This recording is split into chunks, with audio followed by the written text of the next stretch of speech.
नमस्कार दोस्तों, मैं डॉक्टर सुरेश परिहार आज आप सभी के साथ एक बहुत ही शानदार वीडियो शेयर कर रहा हूं और विषय है कि चिंता, उदासी, घबराहट, बेचैनी और जो एंजाइटी है उससे हम कैसे मुक्ति पाएं।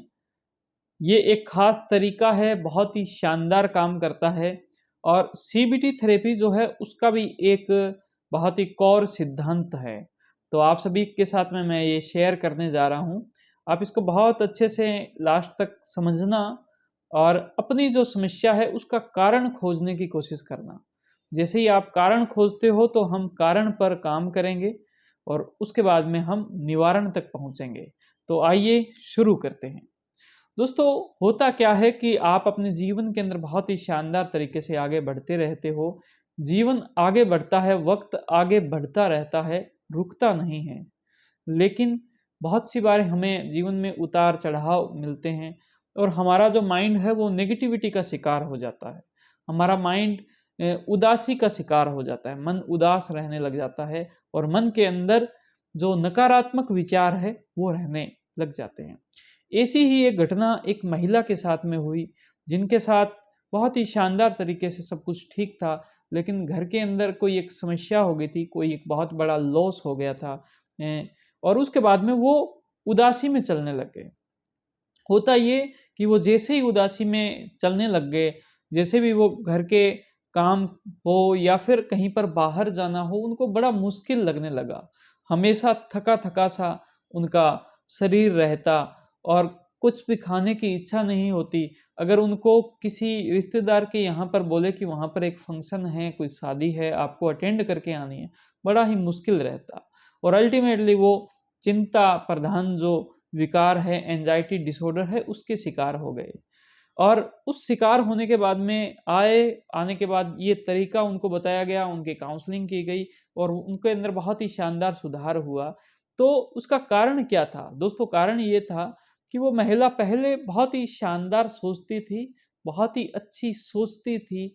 उसके माइंड के अंदर जो प्रोसेसिंग चलती थी सोच की, वो सोच की प्रोसेसिंग बहुत सही प्रोसेसिंग थी। लेकिन इस उदासी की वजह से मन उदास रहने लग गया। उदास मन जब होता है तो वो उदासी के विचार लेके आता है। कुछ दिन मन उदास रहा, उदासी के विचार आए, उसके बाद में उसके माइंड की जो प्रोसेसिंग थी, माइंड का जो काम करने का तरीका था वो नकारात्मक हो गया और उसकी जीवन जो है वो उसको नकारात्मक तरीके से, नकारात्मक नज़रिए से उसको जीवन दिखाई देने लग गया।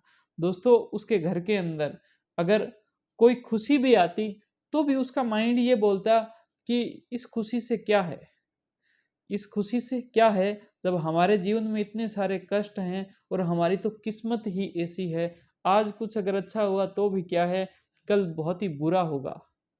उसको हमेशा उसका माइंड जो है वो खुशी को जब नेगेटिविटी के अंदर प्रोसेस करता है, तो मान लो कि उससे गलती से भूल से अगर सिलेंडर जो है वो ऑन रह गया, एलपीजी का, वो उससे गलती से ऑन रह गया, उसी के साथ वो पैनिक हो जाती कि देखो मेरा तो दिमाग जो है वो बिल्कुल ही खराब हो गया है, मैं तो बहुत ही कमज़ोर हूँ और मैं तो इतनी भुलक्कड़ हो गई हूँ।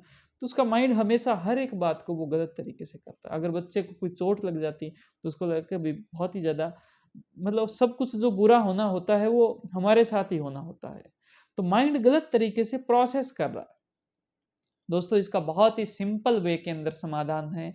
समाधान ये है कि कारण ही इसका माइंड है, माइंड की प्रोसेसिंग है, उसको सोचने का तरीका है।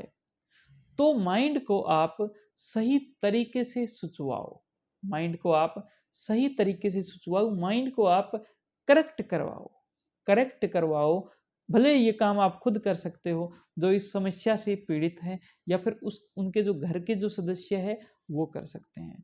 एक बार शुरुआत में इतना अच्छे से करेक्ट नहीं होगा, वो रजिस्ट करेगा, वो जैसे सोच रहा है, जैसे वो चल रहा है वैसे ही चलने की कोशिश करेगा। लेकिन आप बार-बार उसको समझाओगे तो धीरे-धीरे वो करेक्ट हो जाएगा। जहाँ पर खुशियाँ आई है वहाँ पर उसको खुशी मनानी चाहिए, उसको नेगेटिविटी के अंदर नहीं जाना चाहिए। तो माइंड जो गलत तरीके से सोच रहा है उसको करेक्ट करते जाओ कि नहीं-नहीं, मुझे ऐसा नहीं सोचना चाहिए, मुझे ऐसा सोचना चाहिए। यद्यपि ये एक लिमिट में होना चाहिए, ये भी ज़्यादा नहीं करें इससे कि अपने माइंड पर भी कुछ प्रेशर पड़े। लेकिन अगर हम अपने माइंड को करेक्ट करते जाएं, साथ के साथ उसको सही दिशा में सोचवाने के लिए प्रेरित करते जाएं, तो माइंड जैसे ही सही सोचेगा उसी के साथ में क्या है कि हमारा मन जो है वो खुश रहने लग जाएगा। जैसे ही मान लो कि घर के अंदर कोई नकारात्मक चीज कुछ भी होती है, घर के अंदर कोई स्ट्रेस आती है, घर के अंदर कोई एक बहुत ही इंपॉर्टेंट कोई वस्तु थी, जैसे घर के अंदर कोई फ्रिज था, वो खराब हो गया, तो खराब होने के बाद में थोड़ी सी एक फीलिंग आती है नकारात्मक में, उसको आने दो 10-15 मिनट, आधे घंटे, उसके बाद में चलो कोई बात नहीं, जो खराब हो गया इसको ठीक कैसे करवाएं। ठीक है, ऐसे थोड़ी अब इस फ्रिज को हम बाहर फेंक देंगे, हम किसी जो फ्रिज ठीक करने वाले मिस्त्री को फ़ोन करेंगे, फ़ोन करने के बाद चेक करेगा, उसको पता चलेगा क्या समस्या है। हो सकता है वो समस्या 100 रुपए में ठीक हो जाए, हो सकता है वो समस्या 500 रुपए में ठीक हो, लेकिन वो जो चीज़ खराब हुई है उसको ठीक किया जा सकता है। तो ये डैमेज कंट्रोल स्ट्रेटजी भी इसको बोलते हैं। ऐसी बहुत सारी स्ट्रेटजी, बहुत सारे जो माइंड का जो पैटर्न है वो नॉर्मली हमारे अंदर अच्छा काम करता है, लेकिन जब समस्या आती है तो वो ठीक नहीं काम करता, वो इनकरेक्ट काम करता है। उस इनकरेक्ट को अगर आप करेक्ट करने लग जाओ तो आपका माइंड अच्छे विचारों को पैदा करेगा, और अच्छे विचारों का जो माइंड है वो एक अच्छा माइंड की जो स्थिति है, माइंड की स्टेट है, वो एक खुशी की स्टेट को बहुत ही आसानी से प्राप्त कर लेगा, और आप जीवन में चिंता मुक्त और उदासी मुक्त माइंड को प्राप्त करोगे। तो उम्मीद करता हूँ कि आपको ये पूरा जो सिद्धांत है वो समझ में आया होगा।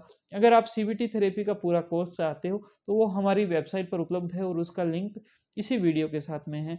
आप इस वीडियो को अंत तक देखा, आपका बहुत बहुत धन्यवाद। Thank you. मैं चाहता हूं कि अगर ये वीडियो पसंद आई तो इसको आप लाइक कीजिए, हमें आपकी बातों को कमेंट के थ्रू बताएं, और इस वीडियो को अपने दोस्तों के साथ में शेयर जरूर करें, और हमारे यूट्यूब चैनल को सब्सक्राइब करें, बेल आइकन भी दबाएं। आपका बहुत बहुत धन्यवाद फिर से। Thank you. जय हिंद, जय भारत।